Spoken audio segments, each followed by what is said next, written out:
Las enfermedades hepáticas son un grupo diverso de afecciones que afectan al hígado, impidiendo su correcto funcionamiento.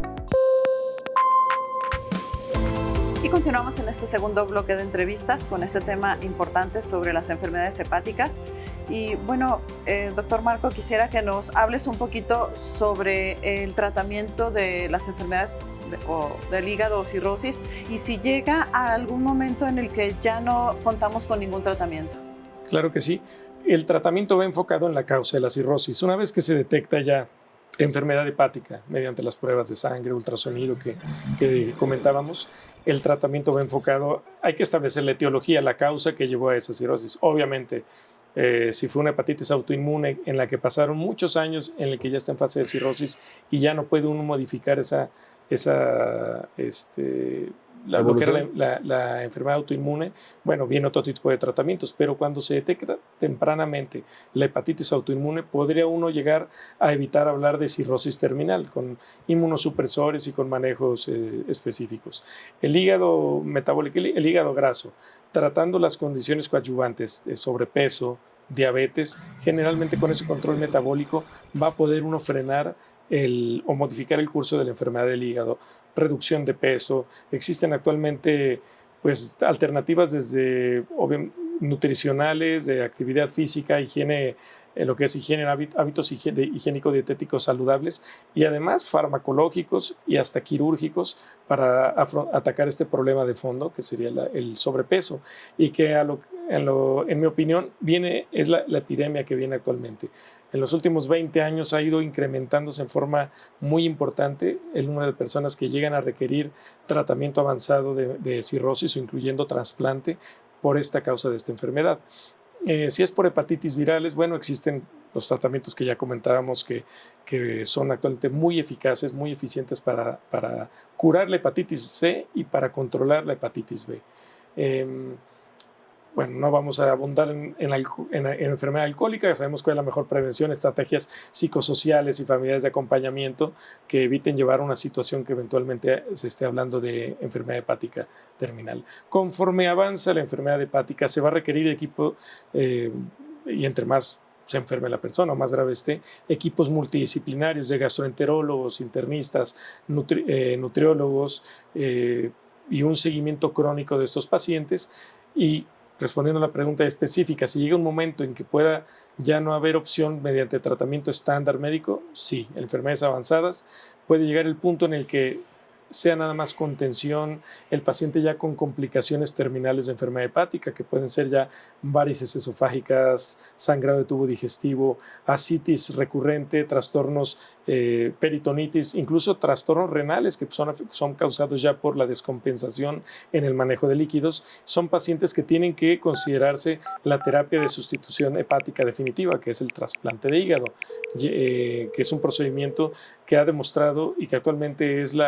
el tratamiento, el estándar de oro para el tratamiento de la cirrosis hepática avanzada, que está disponible en nuestro país, en nuestra ciudad, que se hace en forma con estándares que en cuanto a resultados y éxito comparables a los de los mejores centros del mundo. Hay criterios, obviamente, para cada uno de los casos en cuanto al esquema de tratamiento. Hablaste de curación en hepatitis C particularmente, porque obviamente se tiene más investigación, hay más casos de hepatitis C. ¿Qué ha cambiado en cuanto a la terapia retroviral que se le ofrece a un paciente que le garantice estabilizar la enfermedad y mandarla a una condición que pudiéramos hablar de cura? Hasta hace poco más de 10 años, lo único que había para el tratamiento de la hepatitis C eran algunos medicamentos como antivirales, como ribavirina y como interferón gamma, que tenían, no todo el mundo respondía a estos tratamientos y además de que eran tratamientos que físicamente eran muy desgastantes. Las personas sometidas a tratamiento con interferón a veces lo abandonaban por falta de tolerancia al mismo, les tenía muchos efectos secundarios. Existen los inhibidores de proteasa que desde hace ya unos poco menos de 15 años están disponibles, que inicialmente eran de costo excesivamente alto, pero que han ido bajando su costo y siendo más accesibles para el tratamiento de la hepatitis C, y que como el Harvoni o derivados de Lepipasvir y otros, Sofosbuvir y algunos otros antirretrovirales que la efectividad llega a ser del 98%.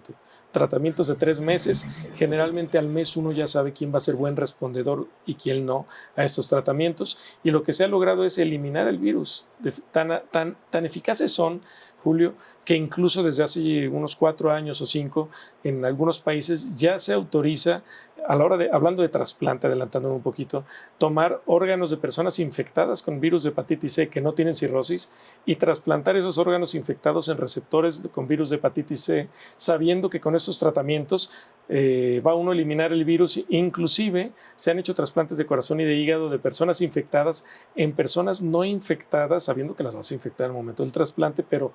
con lo eficaces que son estos tratamientos, se les da tratamiento junto con el trasplante y nunca presentaron enfermedad. Para inactivar la actividad viral del individuo, a pesar de la escasez de órganos que antes no se tomaban esos donadores. Son muy eficaces, son muy eficientes, pero recordemos que si se dan muy tarde en el desarrollo de la enfermedad, pues sí vas a eliminar el virus, pero si era una persona de las que desarrollaron hepatitis crónica y posteriormente cirrosis, la cirrosis no la quitas con esos tratamientos. De las personas infectadas con virus de hepatitis C,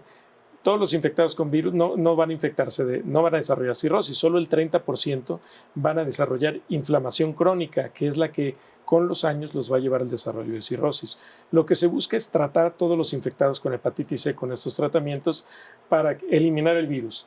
Y claro que va a haber un subgrupo de los que se les trató ya pues muy avanzada en su enfermedad, que pues sí, le quitaste el virus, pero va a seguir requiriendo posiblemente hasta un trasplante, pero cambia incluso el pronóstico a mejor después de un trasplante. Y hablando de trasplante hepático,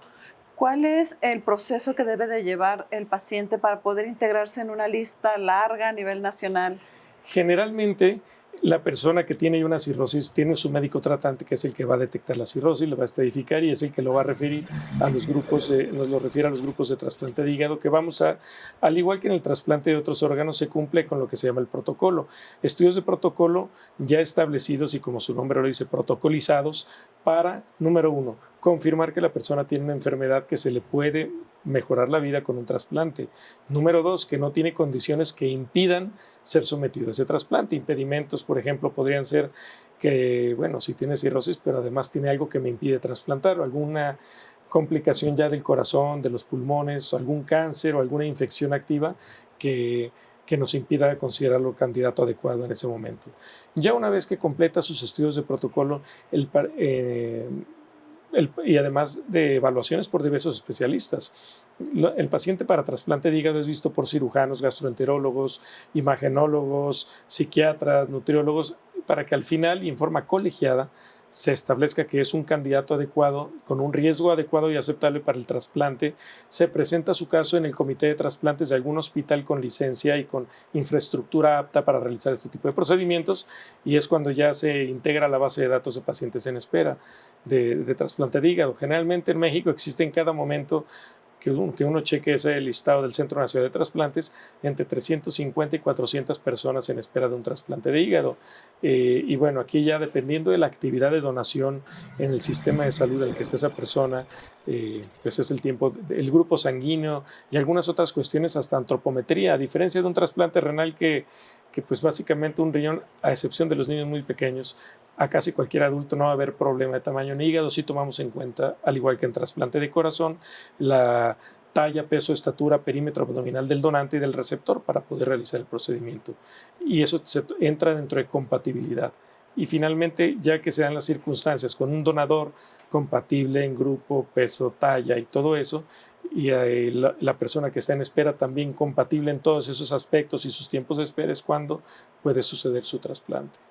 ¿Algún marcador en especial? Creo que hay criterios de los que podemos hablar más adelante, pero el aspecto de listar a un paciente, creo que la gente todavía está un poquito desinformada de que existen grupos de especialistas en el estado que hacen un abordaje clínico. De repente se han interrumpido por cuestiones de pandemia, se interrumpieron la cultura de donación, que es un tema bastante complejo, que la gente todavía no estamos ampliamente sensibilizados en que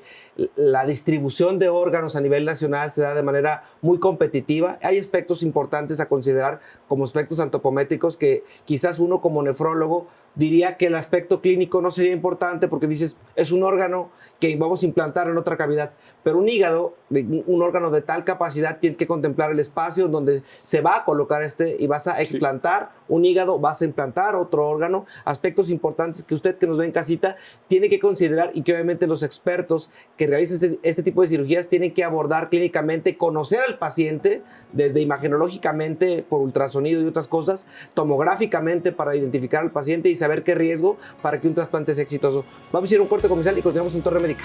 Continuamos. El hígado es un órgano vital con capacidad de regeneración, pero si el daño persiste puede llevar a cirrosis, insuficiencia hepática y en algunos casos cáncer de hígado.